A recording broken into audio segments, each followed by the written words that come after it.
Hi, everyone. My name is Jeff Starr, and this is my channel, Not Bad Films. And today, I am joined by Ken Haas, CEO of Reverend Guitars. Ken, first, let me say that I love these guitars very much, and I own two of them. I have a Descent baritone. Oh, I see it there. Yep, and an Air Sonic, which so they're both over my shoulder here. And I definitely hope to keep growing that collection. Nice. You've told the story of Reverend Guitars in many other interviews. So what I wanted to try and do was dig a little bit deeper about the brand, sort of your journey, and maybe the industry at large. When you were a kid, did you ever think you would own a guitar company? No. It's so funny. I'm pretty solidly Gen X, right? Yeah. And I was sort of raised in this idea that and I don't know why this is particularly. I don't blame my parents for this or whatever, but maybe it was just sort of a general, suburban Detroit upbringing thing. As a kid, it didn't really even occur to me that this was a job. That, you know what I mean? That people did this. And I have mentioned this before in interviews, but I got into, I didn't go to college, and I got into some sales things because I was good at it. I went to the NAMM show as a guest. And the first time I saw the NAMM show floor and saw all the brands displaying everything and saw all the people working there, I was like, oh, yeah, people, like, somebody has to do this, right? Yeah. It wasn't until that moment that it occurred to me that I can make a living in this industry outside of being a performer, which is weird. But Detroit isn't a major hub for instrument manufacturing. So, I guess it didn't really occur to me that those jobs were around, as it might have if I was a guitar player in LA or San Francisco or somewhere where instruments have been produced my whole lifetime. You know what I mean? Now, in 2010, you purchased Reverend from original founder Joe Naylor. Yes. So that he could focus on designing guitars and you could sort of focus on the business side of things. How difficult was that decision for you to take on that role? And what were some of those early hurdles you needed to overcome? So that's a good question, man. I like that. There's different, everybody has different strengths, right? And the biggest part of maturing or coming to your own in any business situation that you're in is recognizing what those strengths are and making sure that people are doing the right thing for them. And Joe is a fine business person. Yeah. And he's a brilliant engineer and designer, and he's a good big picture guy. The issue then becomes, how much time do you have to focus on every section of your business? And the more time that he spent focusing on the actual nuts and bolts of running the business, as the business grew, then the less time he was doing the design work, which was the thing he really loved. Yeah. And then the less time he spent doing the things he really loved, the harder it was for him to focus in general, right? Yeah. Because you just get bogged down with stuff. As the Great Recession was trudging along there in the late aughts, right? We call them the aughts now, I think. Yeah.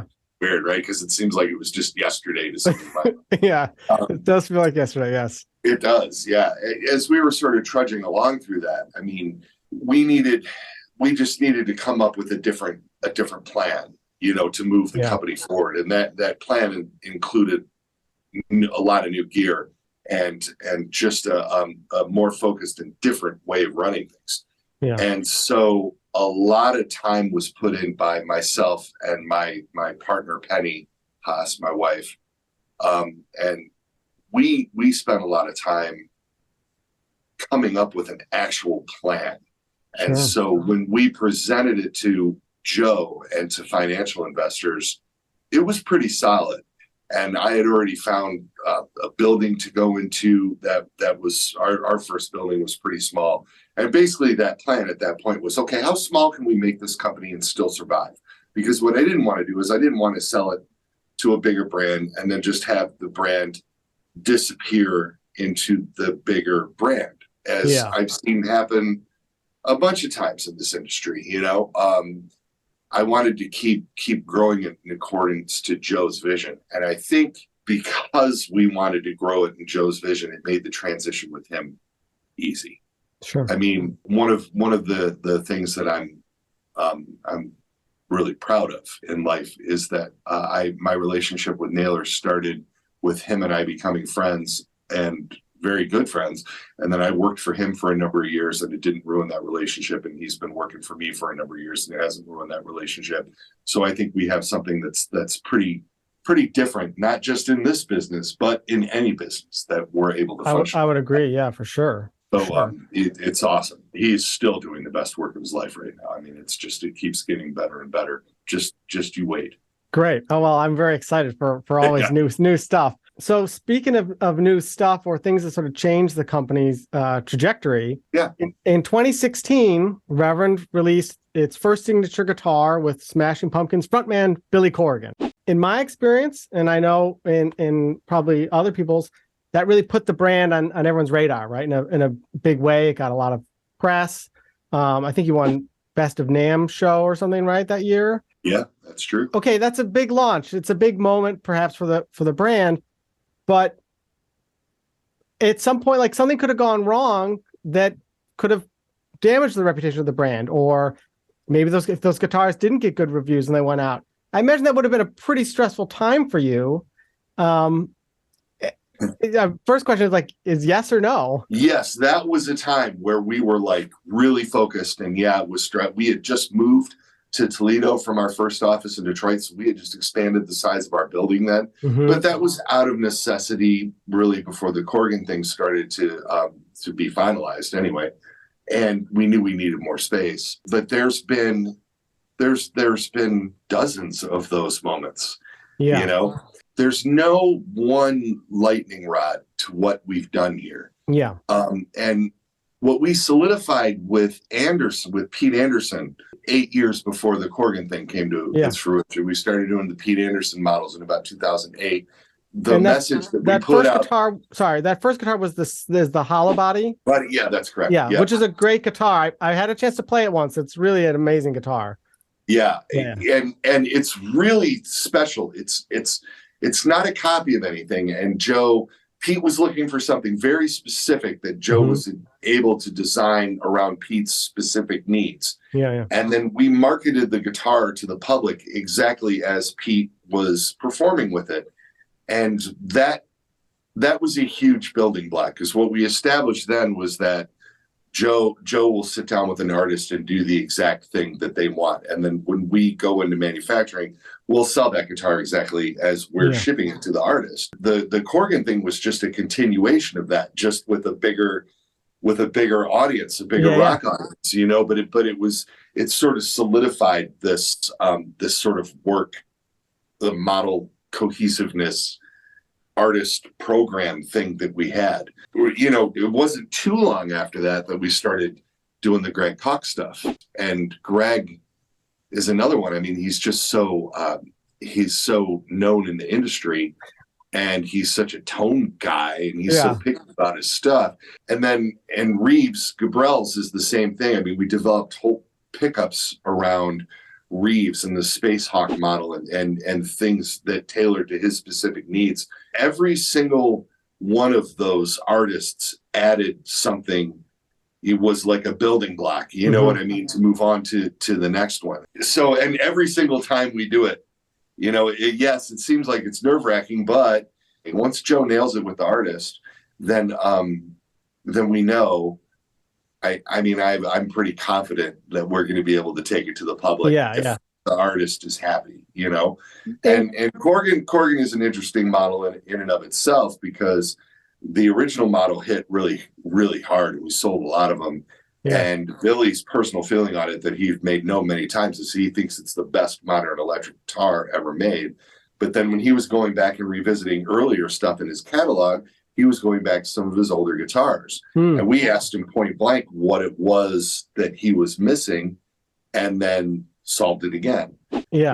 We came out with the Z1 models and the Z1 pickups in order to fill that space for him. It's really cool. I think he's a really cool guy. Yeah, no, Because I really very like those forward. guitars a lot. It's sort of interesting. Yeah, Like yeah. you asked, am I a big Billy Corgan fan? And it's like, I know who he is, obviously, and I'm familiar with the Sure. music, but I really like those guitars almost more than him in a way.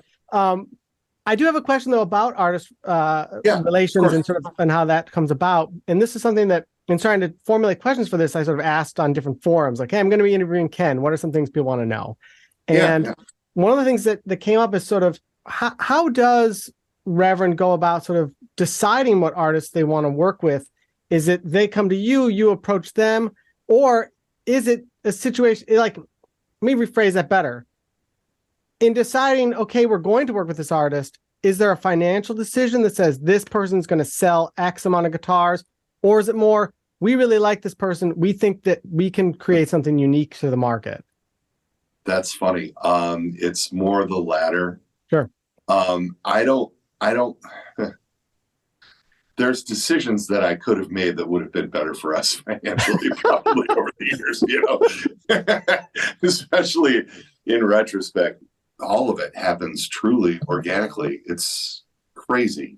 Yeah. I mean, Naylor, when he started Naylor Amps, he sold a bunch of amps to Ron Ashton from the Stooges, and Ron was playing in a Detroit band called Destroy All Monsters. I still form new artist relationships because of Ron and the Stooges. Oh, amazing.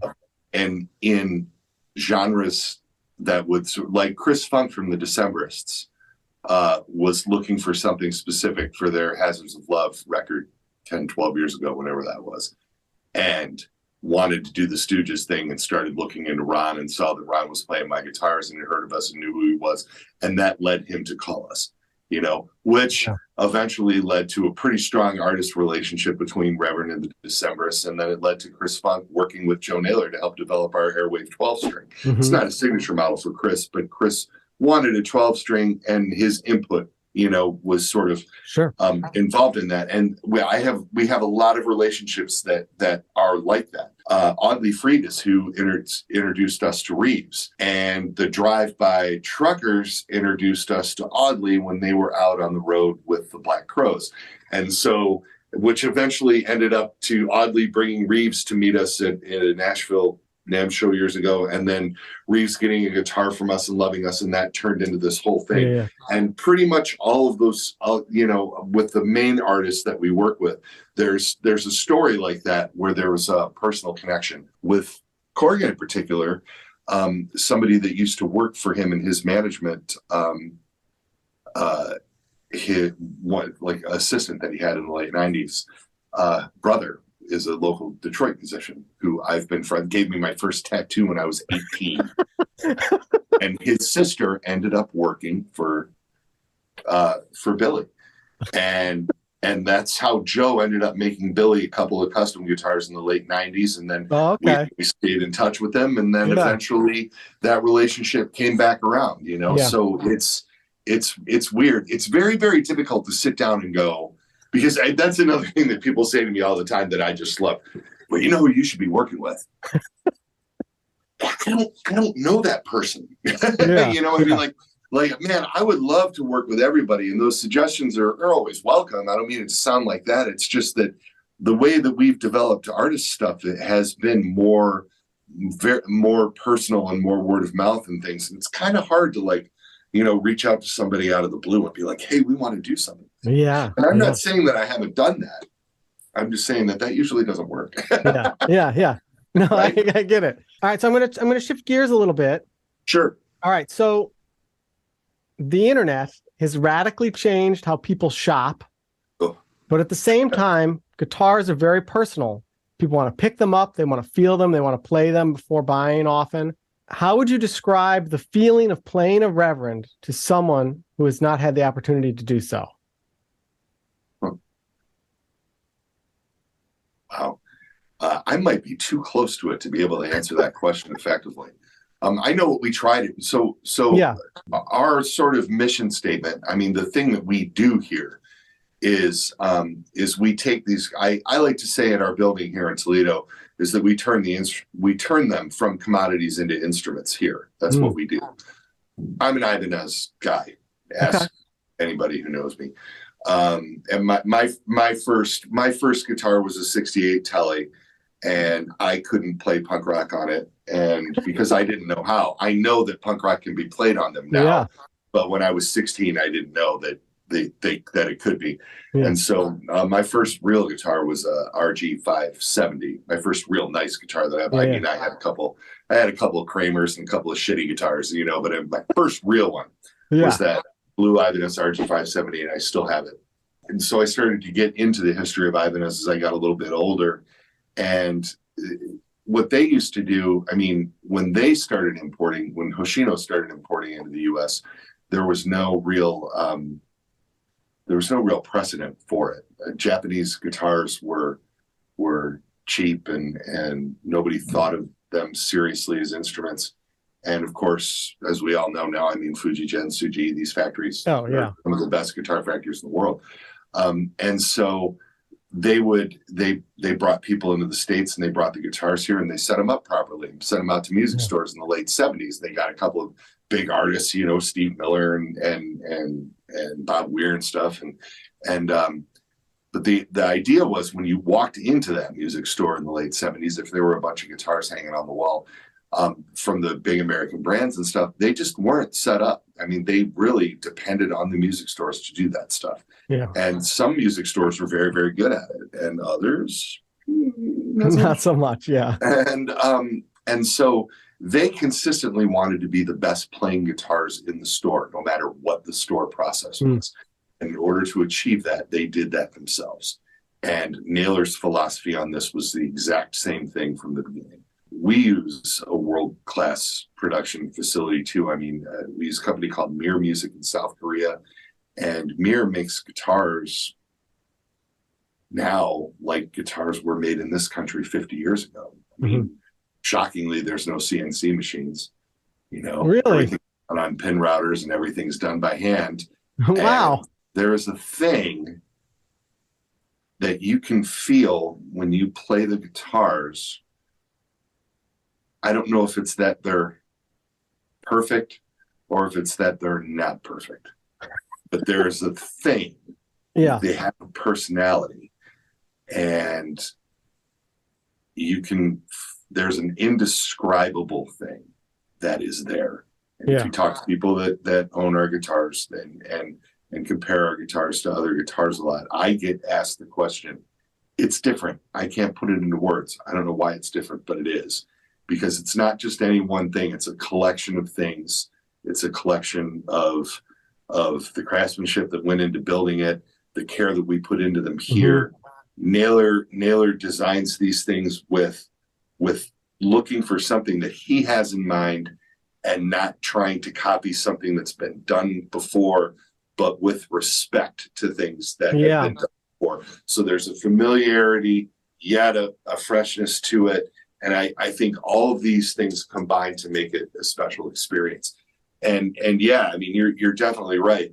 The way people buy guitars now is different, but it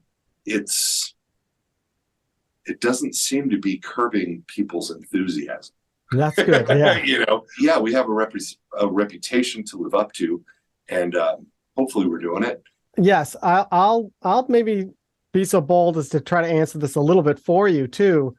As someone who owns two of these guitars now, when I bought my Descent, I really wanted a baritone, and I went all around New York City and I played every baritone I could find.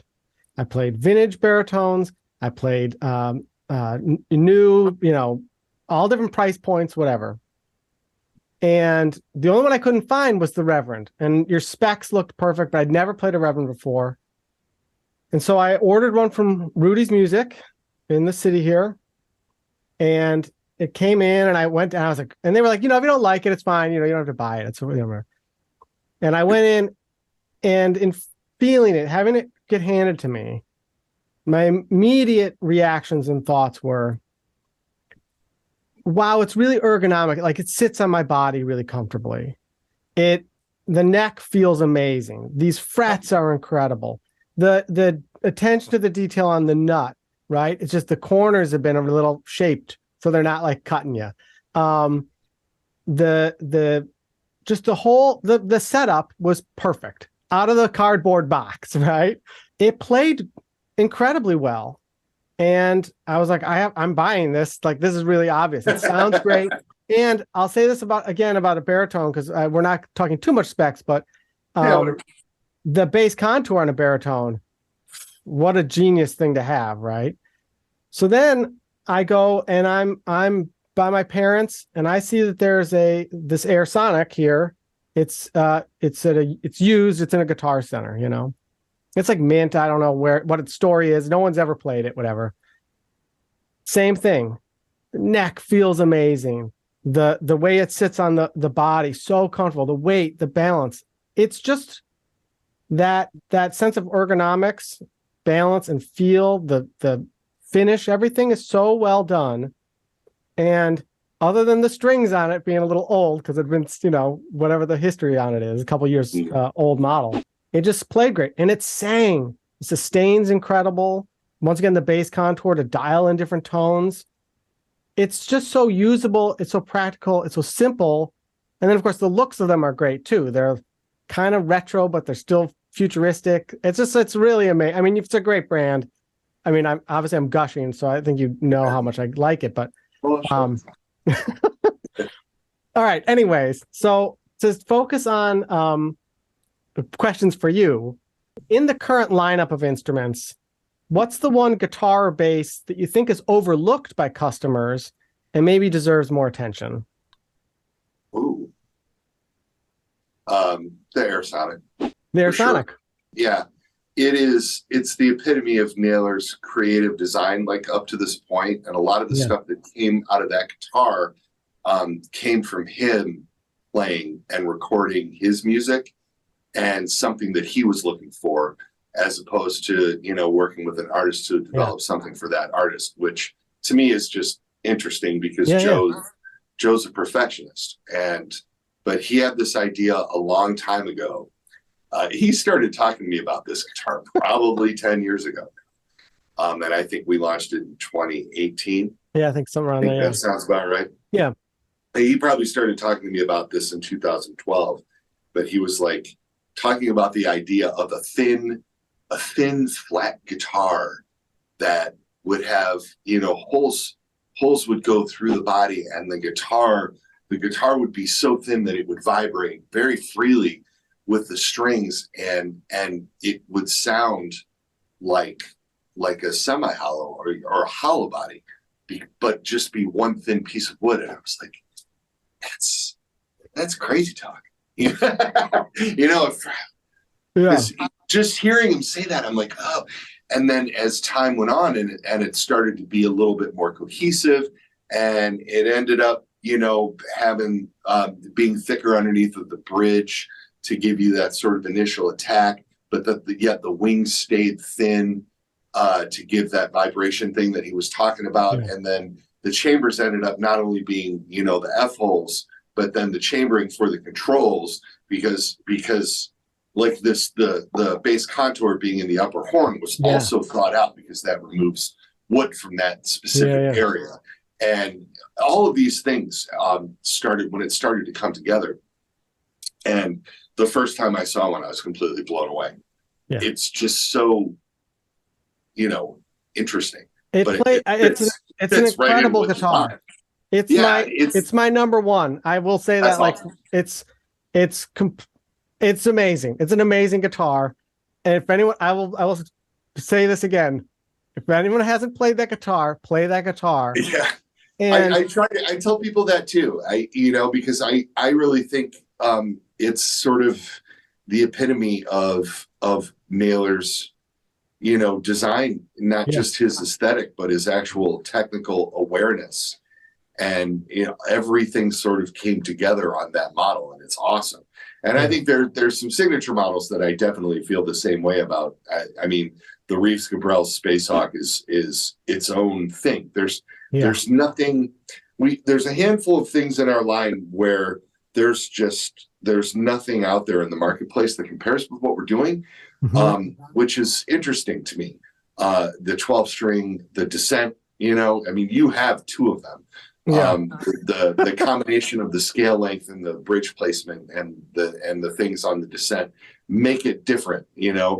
It's like playing a regular guitar. It's like I mean, so many other baritones are way out here, and it's like you pick it up, you don't really know you're playing a baritone. I mean, it's really amazing. And the Reeves Gabrelle, sorry, there's a couple models of the Reeves Gabrelle, one of which has the Sustainiac, right?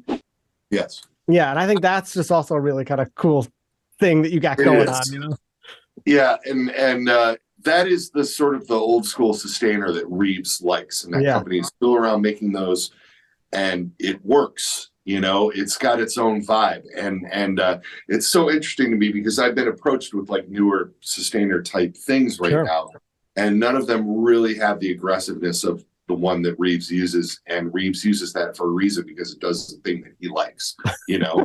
And so we've brought that in, and we actually do all those installations here in house, which is why we make that model in such limited numbers, because it's a time-consuming interesting thing. Wiring has to be run a very specific way, or else you get some extraneous noise and things, and I have a tech here that's brilliant, and so he does all of that stuff for us, and it's a really, really super cool guitar. I agree, and that there's just I've got this guitar, you can see this Pete Anderson, the East Sider Custom. Pete came to Joe last year and wanted to do a guitar that looked like do a guitar in this body shape, but that sounded like a classic electric semi-hollow. And Joe did that. It's an interesting guitar. It's a solid, Carina guitar. It's just the way it's chambered and the way the pickups are designed and wired, and it's 24 3/4 scale set neck with an ebony board, and it's got some specifications that sort of move it in that direction. But the pickups really are Alnico neck pickup, and then this Telbucker, I think Joe's calling it, really does a thing that's it's more PAF and less like Joe Barton kind of thing. Sure. And it's really different and really good sounding. You might not look at it until you really get close to it and spend a minute with it. You're like, wait a minute. Yeah. This isn't what is usually going on with this style of instrument. We just nailed it for Pete. Those kind of ideas drive stuff. And then all of those things drive the production models in a certain way too. So maybe there's something that Reeves wanted, or that Pete wanted, or Rick Vito wanted, that Naylor screws around with these different ideas in order to try to get the guitar to where these guys want it to be. Some of these things stick with us, bass contour. We were doing in our old line, Ron Ashton wanted the guitar to be brighter.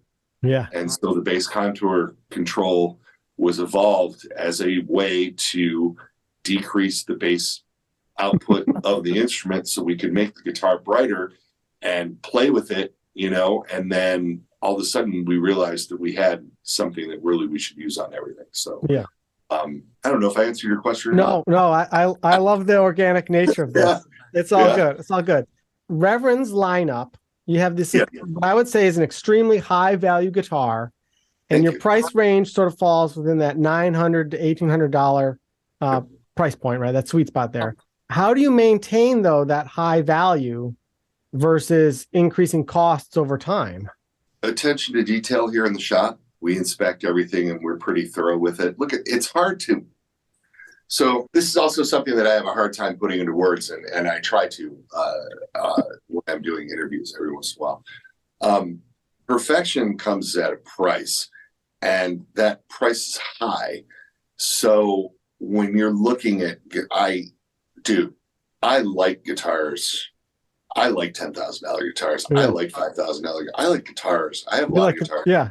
You're posting other brands on your personal Instagram. I see, like, you bought something else. I got a lot of guitars, and I buy and sell guitars, and I don't sell them very often. Yeah. No, I know. Living the dream. Yes. Yeah, man. No, guitars are cool. But when you're like, I don't want to I don't want to call out brands because I always feel weird when I'm doing that or whatever. But I mean, if you look at, I'll call out a great brand for you because you're familiar with the store. Pensa guitars are perfect. Yeah. They're awesome. I mean, like, whether or not they're your style or whatever, blah, blah, blah. But like Mac, the guy who builds the Pensas is just, I mean, his attention to detail is ridiculous. And the ideas that he and Rudy come up with together are ridiculous. Yeah. And I have a couple of Pensa guitars and wow. I love them. I never thought I would ever own a Pensa guitar in my lifetime. Yeah, I'm a big fan of Mr. Knopfler too. And I ended up getting a couple of his guitars. And then I had them build me one for specifically to showcase Railhammers in. That kind of attention to detail, to the finish, to the binding, to every little, everywhere you look, you pick this little area and it's just done like your frets are great. Everything's perfect. Yeah. And that's why they cost what they do. And that's why they cost so much money. And they build, 10 a month, not even that. I'm way over. However long they couldn't possibly be that many, 3 or 4 a month. That they complete. The company's been around for 30 years and they've only made 1,100 guitars. So not a lot, right? What we try to do is we try to capture the essence of that. A classic example of what we do. Okay, so we can have a perfect finish on every guitar if we put a 1/4 inch of sealer on it and sanded the sealer flat, put the color on it, and then put a 1/4 inch of clear coat on it and sanded the clear coat flat. And you would look at it and you would be like, God damn, that's a mirror. That's perfect, right? But in Joe's opinion, in my opinion, and in the opinion of a lot of people in this industry, the more finish that you put on the wood, and if you're using a really good tone wood like Carina, or you've got some good mahogany or some good alder or whatever it is you're doing, the more finish you're covering the guitar in plastic, basically, right? And it affects the resonance of the instrument. We use a really thin coat of sealer underneath of the color coat. And then of course you clear coat it on top of it. So when you clear coat it, you magnify all of that. Sure. And Carina is kind of difficult to work with, which is why it's really expensive when you get a Carina instrument from another brand that shall never be named or whatever. And so and a whole lot of extra processing has gone into trying to make it flat. You know what I mean? Yeah. So that you don't see all that. And I can't see it on my old beat up Matt West here because I play the crap out of this guitar. But sometimes when you look at the guitar, even on a black finish, you can see the wood grain through the finish. And there's people that consider that a flaw. I like that. We'll get a complaint about that. Yeah. I consider that a selling point and a job well done. Like, no, that's how it's supposed to be. The guitar is lighter, the guitar is more resonant, and this is the part of the process that we are giving up to offer a Carina guitar in the $1,000 to $1,800 price range. So after this video was recorded, I went back and tried to find some of these finish flaws that Ken said might exist in a Reverend guitar. And in the 2 examples that I own, a solid color or a metallic finish, I couldn't find anything. It was hard to get footage that could show that or show nothing because there was nothing there, but I couldn't find anything. I also checked the binding. We're trying to do a big picture here with playability and tone. I would rather make an affordable instrument that's ready to go to the stage. And I mean, clearly it gets the job done because, Reeves is out with stock instruments playing on one of the biggest tours in the world, always. I mean, The Cure's one of the biggest bands in the world. And he's playing on the biggest stages in the world with the same Reverend that you could walk in and buy at Rudy's or Chicago Music Exchange or Sweetwater or wherever it is, or Wildwood, wherever it is that you get your guitars from. All of that being said, we still do the best that we can to present the most perfect product that we can to everybody. You know what I mean? Would you say that then, because some of those things you're talking about are like visual aesthetics, right? Like maybe you see the little grain come through, which I kind of like. Between those visual aesthetics and the playability aesthetics, the setup, the crowning of the frets, maybe, etc. You're putting more of the focus on that playability aspect versus like every perfect, bit of shielding is in place. Yeah. I mean, even like shielding is important, actually. So that's kind of probably a poor example. You know what I mean? Because the shielding stuff is right. Yeah. I'm just talking about, like, people complain about the funniest stuff in this industry. Sure. But sometimes there's a line in the binding where Yeah. two pieces of binding come together. Yeah. Well, they have to join somewhere. Yeah. I mean, like that is the kind of thing that on some instruments there's steps that you can take to blend those things in and do this kind of stuff. I mean, you may see that on my guitar. Yeah. That's in the long run, that's just not the end of the world, I don't think. Yeah, I would say those little tiny things, to me, in my opinion, are very insignificant to how well it plays and sounds, right? That's the character thing that I'm talking about when I say that is part of, like, to go back to what we were saying earlier in the conversation, these guitars not being done in on CNC machines in hermetically sealed environments. Humans are making the guitars. Yeah. And because the manufacturing process is so similar to the way the manufacturing process was here in the States 60 to 70 years ago, my guitars have the same anomalies that you will find on guitars that were made here in the States 50, 60, 70 years ago. I'm not saying that I'm doing it any better than it's been done before. And again, I want to pay the utmost respect to the Pences of the world and the Sirs of the world and the guys that are doing that are just making these perfect guitars. I mean, they're presenting these things. Sure. It's incredible, and I get it, but we want to be a little bit more, I think, player friendly. Sure. And a little bit, I mean, I don't want to say market friendly because it's not really it. People in business always want you to nail down who your audience is, right? And we have this conversation a lot. We used to have it a lot when we had an ad agency before we started doing all that stuff in-house. Well, who's your audience? Well, so within the guitar buying community, who's your audience? Well, my audience is the entire guitar buying community. I think I have something to offer everybody that plays electric guitar. And even with the Airwave, the Airsonic, and the Descent, the guitars are so unique that if you're, even if you're a hardcore Fender Gibson guy, good for you, or, PRS guy, whatever it is. I'm not here to say, well, I don't want to take your favorite brand away from you. I'm not threatening, you know what I mean? Like, that's all cool. I love everybody who's successful in this business because I like the business, right? But even if you're like the most diehard,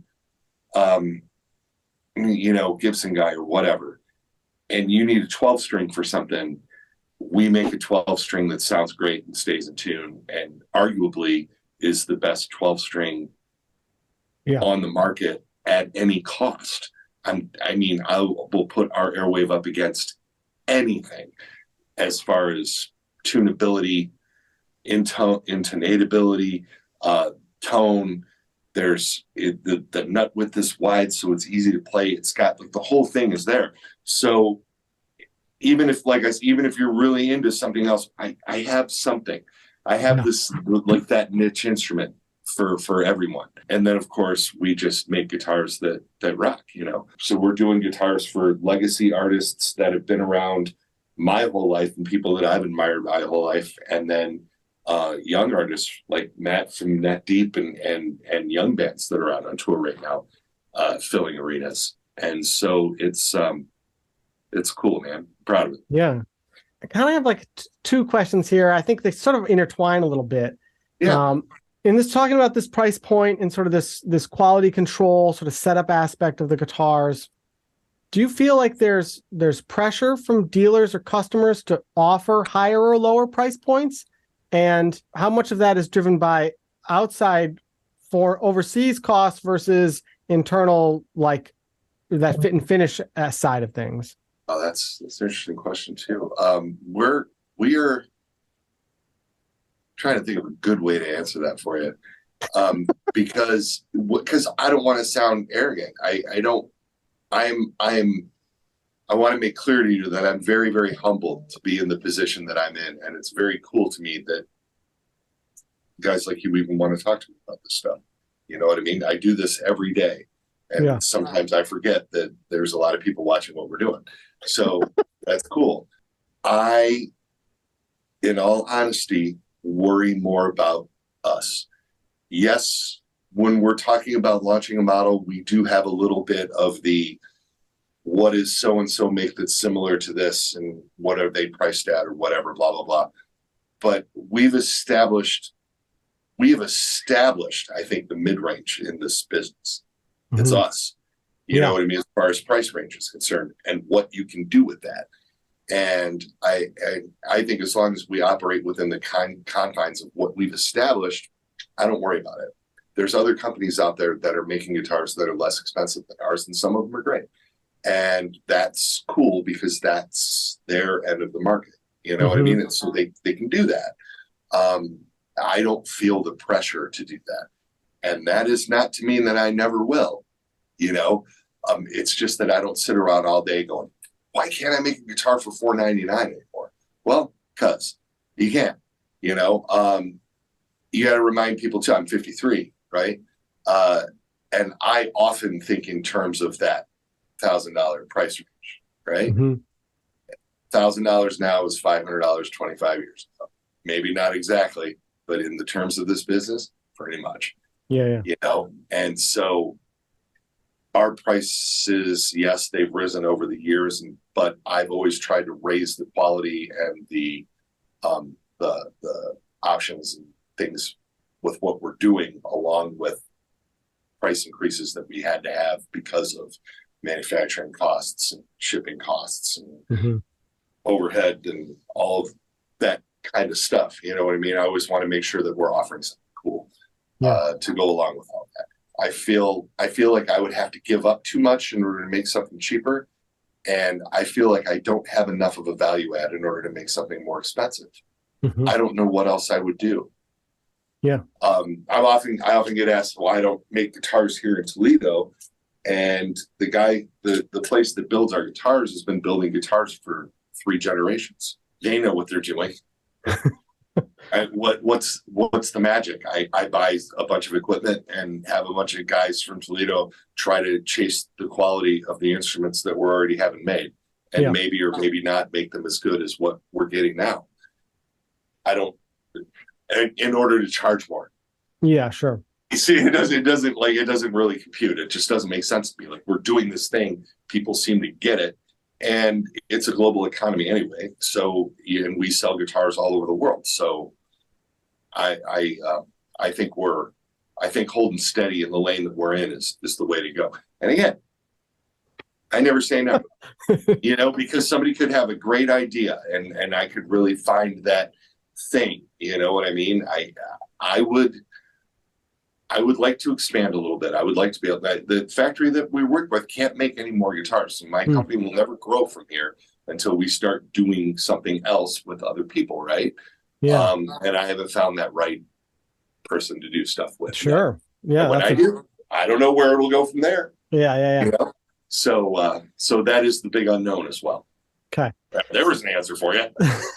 No, that was good. That was good. Yeah. And I will say, in that price point and researching this, it's like I went on Sweetwater and I was like, you know, and I brought up Reverend Guitars, and you guys own that price point. There's a couple there's other brands in there, but it was like there was 83 results for Reverend, and then there was like a handful for everyone else. It's like you guys. Well, I haven't been on their website in a while. That's cool. Play authentic. Here's a question that came up quite a bit in from other people that wanted to hear an answer to this. Okay. I don't know if you can answer it or not. Can you talk at all about the Volcano guitar and why it disappeared? I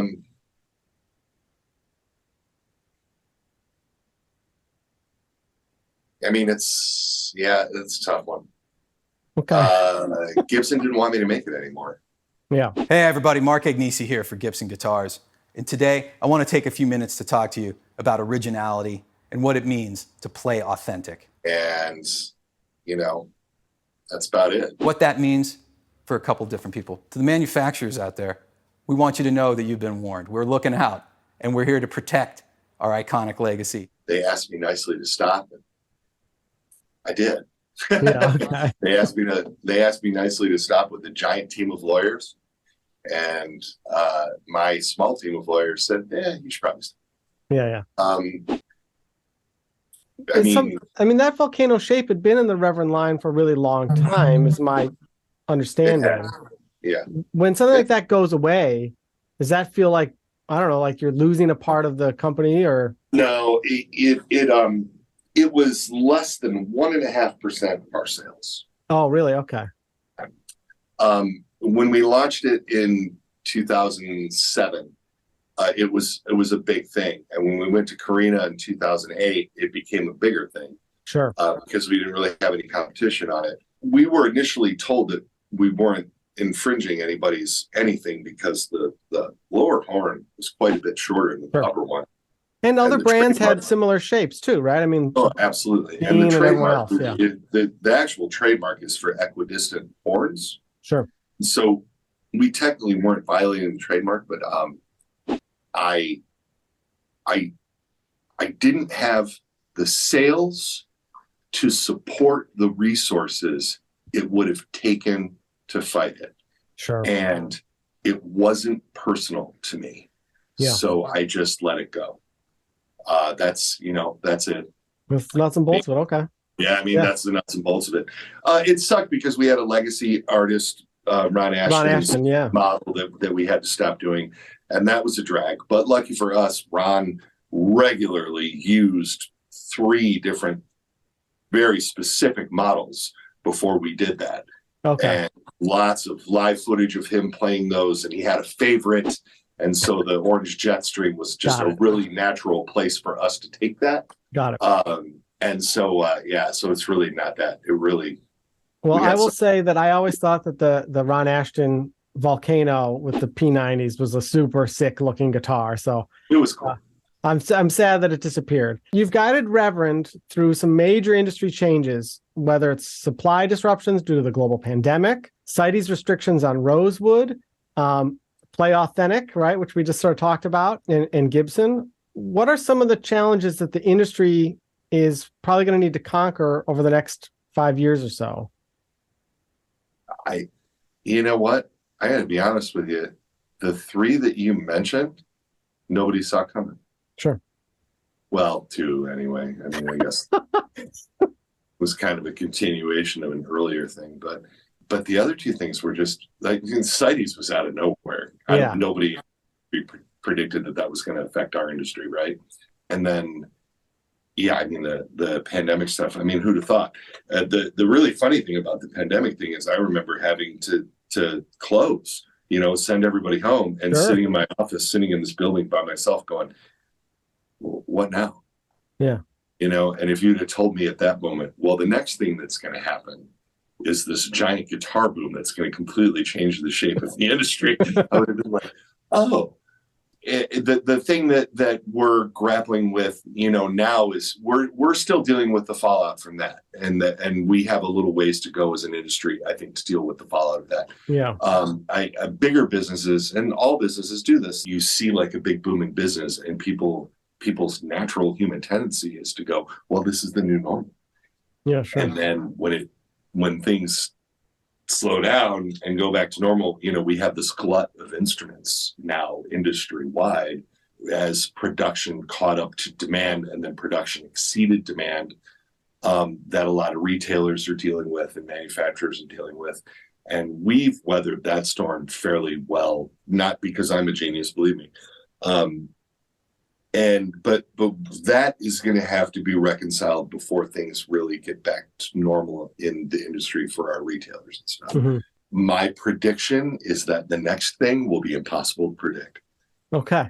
I think that's very fair. I mean, it doesn't really answer your question, but I'm going to piggyback onto your question by saying I told you I go to these vintage guitar shows and stuff, and there's nothing funnier to me than listening to old guys talk about how the guitar is dead. Still they talk about it like that's real. because, you know, Fender, Gibson are never going to make them like they used to, or whatever, or the vintage market's going to drop out because young people don't care. Nobody's playing guitar anymore. And so all of these things that we're paying all this money for, I mean, the bottom could just drop out of this any minute. Or, I mean, I hear people say this kind of stuff all the time. Oh, there's no guitar heroes anymore. I love that one too. And meanwhile, I am working with the most talented crop of young people that I've seen in generations. I've got the artist submissions that I get, the people that are on the road with my stuff. My favorite is, and this happens to me all the time, is people send me video of somebody. Have you seen this girl? Have you seen this guy? Have you? And there they are on stage with a double agent or a Descent, or I have no idea who they are. And then I look into them and they've got 500,000 followers on Instagram. Like, I'm the last to know, you know, or something, right? And they're incredible. And I'm just, wow. And I keep seeing that over and over again. So during this whole global pandemic, there is a generation of kids who practice their asses off, who are out there destroying right now on the guitar. There are so many good players. It is so awesome and awe-inspiring, and such an amazing thing to be a part of, you know. You know, we're experiencing sort of a mini guitar renaissance right now that could turn into a full born thing. I mean, who knows? You know? So I am very optimistic for guitar stuff. I mean, I think it's awesome. Well, you know, I love guitars, so I like hearing that you're optimistic for guitar. Yeah, of course. You know, and I don't think anybody does anything wrong either. You know, the Kemper thing is not my thing, right? And I know people that just absolutely love it and wouldn't do it any other way. And it's changed their lives because of what they're able to do with that. So they're doing something that I don't understand, but that doesn't mean it's bad. It's just, it's different, and it's the evolution of things, and that's cool. Now, you know, just super quick. Yeah. You know, Naylor obviously early on made amps, and really early in Reverend, there were Reverend pedals. Is there a reason why Reverend hasn't gone back into exploring the amp or pedal market at all? Most of the reason is that there's so many people out there doing that so well. The simple answer is, when Joe was doing that, it was just taking the focus off the guitars, which is where his passion and talents really were anyway. So the less we did of that stuff, the more attention that he had to pay to the guitars, and the better the guitar line has gotten, right? So that's the easy company line. But in my personal field, I mean, there's people out there that are just knocking that stuff out, you know, and there's so many pedal guys. Just being a part of that world seems crazy to me at this point. But that doesn't mean that Joe couldn't call me tomorrow and be like, check this out, you know, and I'd be like, oh, dude, cool. The amp thing is a little trickier, and again, there's just so many people building such beautiful products. We have a great relationship with Carr, in case you didn't notice. And I love what he's doing, and I love what a lot of people are doing. I mean, whatever. I like Orange, and I just like guitar stuff. Remember, so it's hard for me. There's like nothing where I'm gonna go, I don't like that. You know, I'm like, oh yeah, no, that sounds cool, man. And everything has its application, and it has what it does. I don't know what we have to add to that at this time. And so we're concentrating on the thing that we have to contribute. You know, I don't feel like we have to do a little bit of everything. I think that's sort of maybe, and I may put words in your mouth, so you tell me if I got it wrong. No, but maybe that's sort of the ethos of what Reverend is in a way. It's like, you have a lot of different guitars, but some of them utilize the same sort of core body shapes, right? And you're not going off and doing pedals or going off and doing amps. You're not chasing different price points. It's very focused, right? It's like, this is our spot, and we're going to own this, and we're going to make it incredibly high value for what it is, and not get off on these sort of tangents. Yes? That's the plan. Yeah. Yeah, that's the, and again, I'm not saying that I wouldn't even. There was almost a drivetrain pedal a couple years ago. Oh wow! Well, there was almost a new version of the drivetrain, and and the person that we were talking to about it just didn't. It just never materialized, and I don't really know why.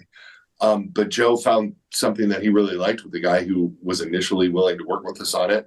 And we tossed it around. And I mean, it almost happened. And so I'm not saying that it wouldn't happen again, given the right circumstance, Sure. but I don't know what that would be. And I'm not pursuing anything. So if something like that happens, it's going to develop organically, just like the other things. Just like We're going everything to else, be like, hey, that almost happened because Joe found something he really liked. And it had been a long time since he really found something that he was crazy about, Sure. In the meantime, we've got great relationships with, Earthquaker and Wonder, JHS, Electro Harmonics. We have a lot of friends in this business. Mhm. So there, maybe there's opportunities for us to do something with. I love the idea of co-branding. Yeah, sure. I like that. I like that kind of stuff because, as I've said a million times, I like the business and I like other people that are in this business. You know what I mean? So I would consider doing some like cross branding things or something like that with companies that I like. Even as like products that I like.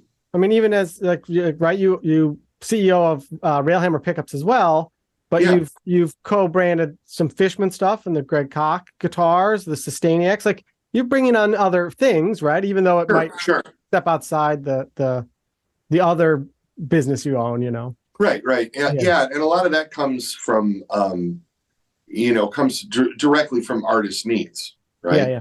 Greg and his relationship with Fishman, and Greg liked it when he put the Fishman product in our guitars. He was really happy with the result, and then came to us with, look, I've got this guitar of yours with these pickups in it.